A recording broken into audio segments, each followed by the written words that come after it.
प्रत्येक असुर, दानव और देवता एक ही पिता प्रजापति से उत्पन्न हुए।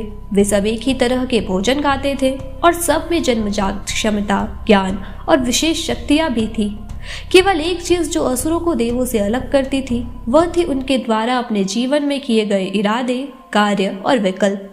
हिंदू पुराणों के कुछ खलनायक अर्थात असुर असाधारण रूप से बुद्धिमान और शक्तिशाली थे और उनमें से कुछ बहुत ही मूर्ख थे। इन सभी असुरों ने तीनों लोकों में उत्पात मचा दिया था। कुछ असुर तो ऐसे थे जिन्हें मारने के लिए स्वयं त्रिदेवों को अवतार लेना पड़ा।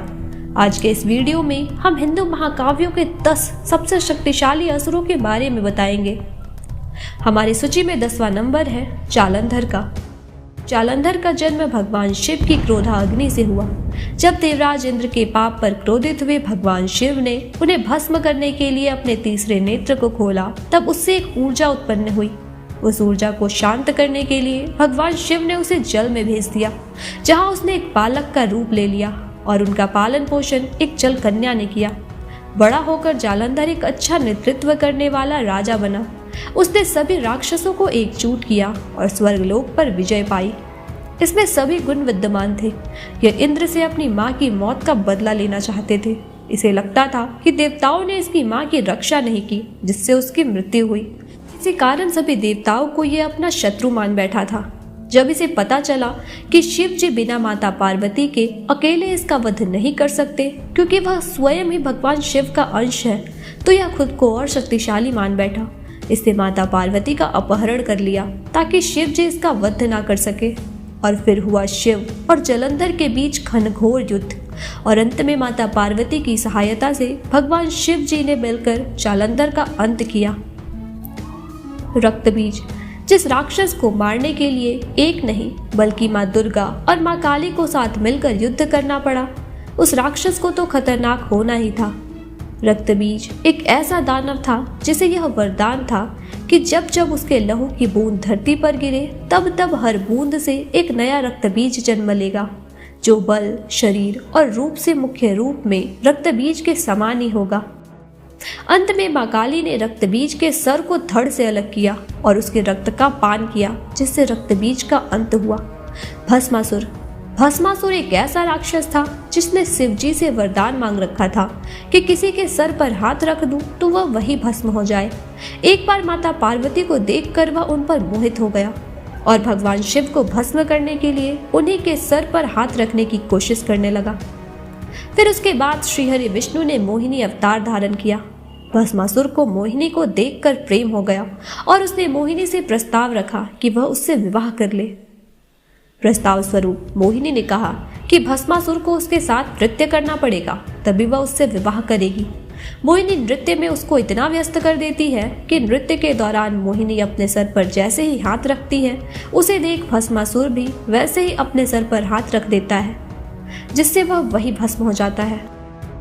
रावण। इससे तो हम सभी भली बात ही परिचित है। हम सब ने महाकाव्य रामायण देखी, पढ़ी और सुनी है। महाप्रतापी, महातेजस्वी शिव जी का परम भक्त, जिनके नाम से तीनों लोग भी कांपते थे, माता सीता का हरण कर स्वयं अपनी मौत का जिम्मेदार बना और भगवान विष्णु के नर अवतार श्री राम के हाथों मृत्यु को प्राप्त हुआ। कंस।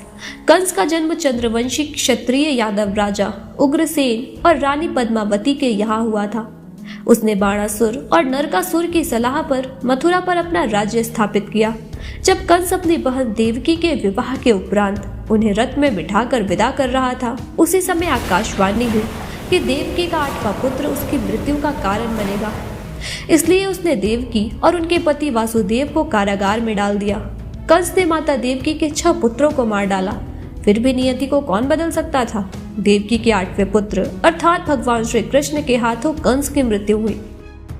हिरण्यकश्यप। इसका जन्म महर्षि कश्यप के कुल में हुआ था। इसने भगवान ब्रह्मा से वरदान मांगा था कि उसकी मृत्यु भगवान ब्रह्मा के बनाए हुए किसी भी प्राणी से ना हो, फिर चाहे वह मनुष्य हो या पशु। इसके साथ ही उसकी मृत्यु न अस्त्र से हो, न शस्त्र से, न दिन में हो न रात में, न भवन के बाहर और न ही अंदर, न भूमि में हो और न ही आकाश में। इस वरदान को पाकर वह अत्यंत शक्तिशाली हो गया, मानो वह अमर हो गया। वरदान पाकर वह खुद को भगवान मानने लगा और लोगों से भगवान को छोड़ खुद की पूजा करवाने लगा। इनके पुत्र प्रहलाद भगवान विष्णु के परम भक्त थे, जिस कारण हिरण्यकश्यप उसे मारने के अनेक उपाय करने लगा और आखिर में भगवान विष्णु के अत्यंत क्रोधित रूप नरसिंह के हाथों इसका वध हुआ। महिषासुर को ब्रह्मा जी ने वरदान दिया था कि कोई भी देवता या दानव उसे नहीं मार सकता। अहंकार में महिषासुर ने स्वर्ग पर आक्रमण कर दिया और इंद्र को परास्त कर स्वर्ग पर कब्जा कर लिया तथा सभी देवताओं को वहां से खदेड़ दिया। उसने पृथ्वी पर उत्पात मचा दिया। देवगण परेशान होकर त्रिमूर्ति ब्रह्मा, विष्णु और महेश के पास सहायता हेतु पहुंचे। सारे देवताओं ने फिर से मिलकर उसे फिर से परास्त करने के लिए युद्ध किया, परंतु वह पुनः हार गए। कोई उपाय न मिलने पर देवताओं ने उसके विनाश के लिए देवी दुर्गा का सृजन किया। देवी दुर्गा ने महिषासुर पर आक्रमण कर उससे 9 दिनों तक युद्ध किया और 9वें दिन उसका वध किया, जिसके बाद उन्हें महिषासुर मर्दिनी की उपाधि प्राप्त हुई। इसी उपलक्ष्य में हिंदू भक्तगण 9 दिनों का त्योहार दुर्गा पूजा मनाते हैं। शुंभ निशुंभ। हिंदू पौराणिक कथाओं के अनुसार शुंभ और निशुंभ 2 भाई थे जो महर्षि कश्यप और दनु के पुत्र थे। शुंभ निशुंभ को वरदान था कि इन्हें केवल एक स्त्री ही मार सकती है। स्वर्ग की लालसा में शुंभ निशुंभ ने देवराज इंद्र से युद्ध कर उनसे इंद्रासन छीन लिया और स्वयं शासन करने लगा। इसी बीच जब माँ दुर्गा ने महिषासुर को मारा तो ये दोनों उनसे प्रतिशोध लेने को उद्यत हुए। इन्होंने माता पार्वती के सामने शर्त रखा कि वे या तो इनमें से किसी एक से विवाह करें या मरने को तैयार हो जाए। तब माता पार्वती ने कहा कि युद्ध में मुझे जो भी परास्त कर देगा उसी से मैं विवाह कर लूंगी। इस पर शुंभ निशुंभ और माँ दुर्गा के बीच युद्ध हुआ और अंत में माँ दुर्गा के हाथों दोनों मारे गए। मधु और कैटव।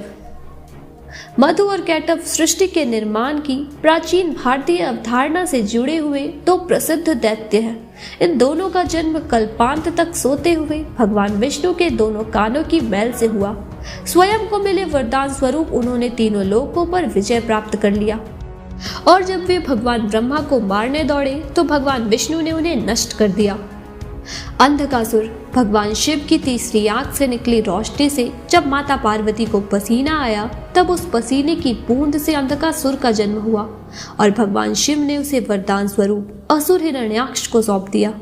अंधक को लगा कि उसकी कोई माता नहीं है, इसलिए उसने ब्रह्मा जी से वरदान मांगा कि उसकी मृत्यु तब हो जब वो अपनी माँ को कामवासना की दृष्टि से देखे। तीनों लोकों का राजा बनने के बाद अंधक ने माता पार्वती को देखा और उनसे विवाह करने की इच्छा करने लगा। चूंकि माता पार्वती अंधक की माता थी, इसलिए वरदान स्वरूप अपनी माता पर कुदृष्टि डालने से भोलेनाथ ने अंधक का वध कर दिया।